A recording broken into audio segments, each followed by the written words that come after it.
আমরা 5 আগস্টের পরে আমরা বিচার বিভাগের স্বাধীনতার দিকে আমরা ধাবিত হচ্ছিলাম। সেটিরও অংশ হিসেবে আমাদের বিচার বিভাগের আলাদা সচিবালয় করা হয়েছিল, কিন্তু আমরা দেখলাম বিএনপি এসে আবার আওয়ামী লীগের পথে হাঁটছে।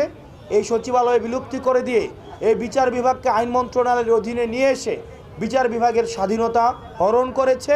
আবার পোস্টিং প্রমোশনের এই অজুহাতে এই পোস্টিং প্রমোশনকে ওয়েপনাইজ করে বিচারকদের স্বাধীনতাকে ক্ষুণ্ণ করেছে এবং সেটির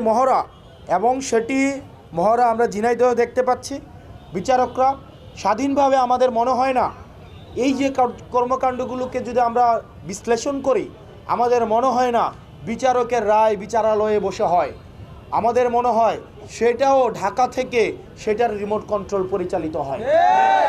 আইনমন্ত্রী যেই ধরনের নির্দেশনা দেয়, আমাদের রাজনৈতিক বিশ্লেষণ বলে সেই ধরনের রায় আবার কোর্ট থেকে সেটাকে আবার প্রেস কনফারেন্সের মধ্যে শুধুমাত্র বিচারকরা স্পোক্সপারসন হিসাবে আইনমন্ত্রী যেমন রায় দেন, লিখে দেন, সেটাকে এই বিচারালয়ে আমরা দেখেছি। আমাদের কাছে মনে হচ্ছে বিচারকরা সেই রায়টাই পড়ে শোনান। পুলিশ তো কোনো দলের হওয়ার কথা ছিল না। পুলিশ বিএনপিরও হবে না, পুলিশ জামাতেরও হবে না, পুলিশ এনসিপিরও হবে না। পুলিশ হওয়ার কথা হচ্ছে বাংলাদেশের জনগণের। যেটি আইনগত বিষয় সেটা আইনগতভাবে সমাধান করবে।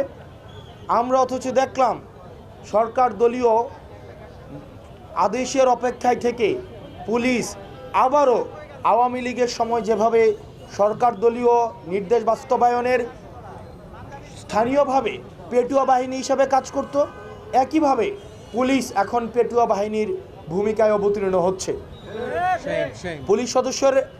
পুলিশ সদস্যদের একটা অংশ আমাদের কাছে দুঃখ প্রকাশ করে, আমাদের কাছে তাদের অসহায়ত্ব প্রকাশ করে, তাদের পোস্টিং প্রমোশন এবং পদায়নের ভয় দেখিয়ে তাদেরকে আবার দলীয়ভাবে লাঠিয়াল বাহিনী হিসাবে ব্যবহার করতে চাচ্ছে।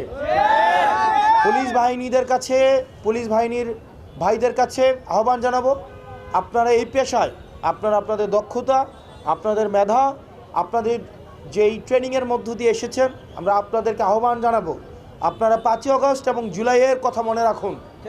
বাংলাদেশের জনগণের সাথে বিরুদ্ধে গিয়ে আওয়ামী লীগের দলদাস হয়ে পুলিশের যেই পরিণতি হয়েছিল, আমরা বিশ্বাস করি আপনারা পুলিশকে সেই দিকে ঠেলে দিবেন না।